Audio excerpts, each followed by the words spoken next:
Okay, so here's the cube. It comes folded flat, so the first thing to do is to pop it up. And what this is about is the various sounds that you can have on a dominant chord in jazz. I'll demonstrate that. You can take, for example, a sort of open G13 sound. Or you might have something a little more anguished sounding, the G alt sound.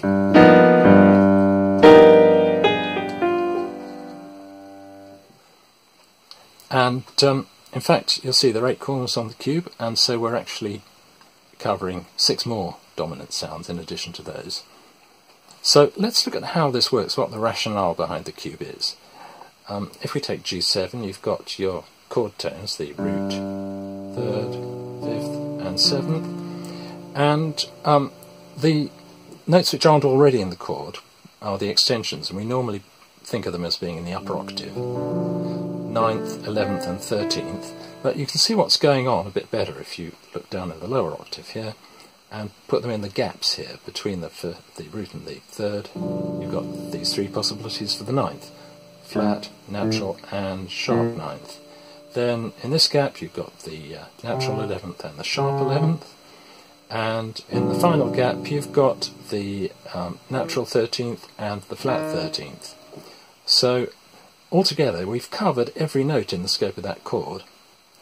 What I'm going to do is park the sharp 9th here and explain that later. It kind of comes in later for reasons you'll understand.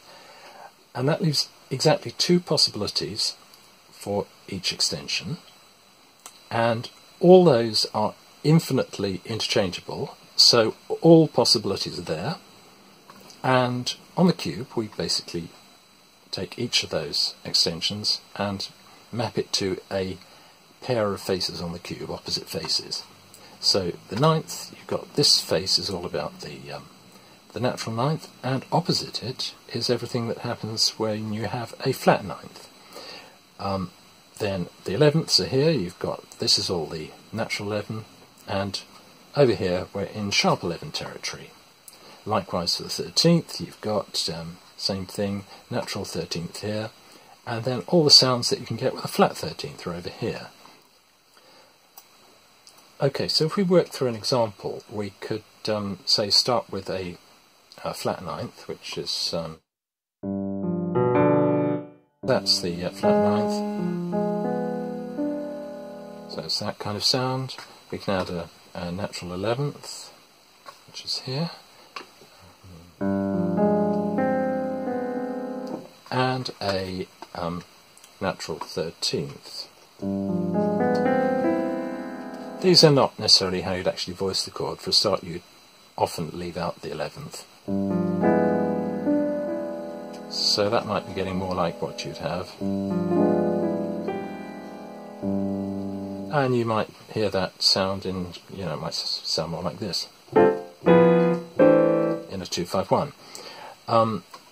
So what we've done here is we've narrowed it down. I'll show you exactly on the cube.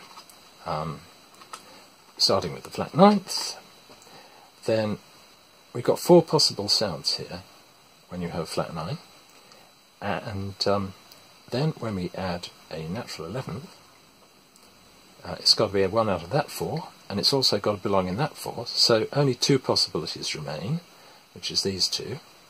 Now, if we decide we will have a natural 13th, it's got to be common to all those sets of 4, and this is literally the only one that's left. It's this yellow corner here. So that's the particular dominant sound you get when you add those extensions. And on the cube we name it as a scale because we tend to have sort of evocative names for scales. Actually, they're not very explanatory.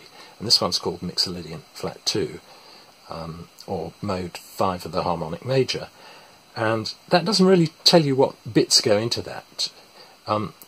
We name chords a bit more analytically by saying what actual extensions are in there.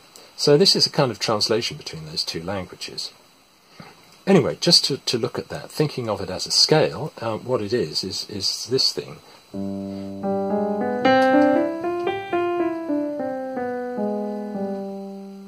And that goes with that chord, which you could sort of hear as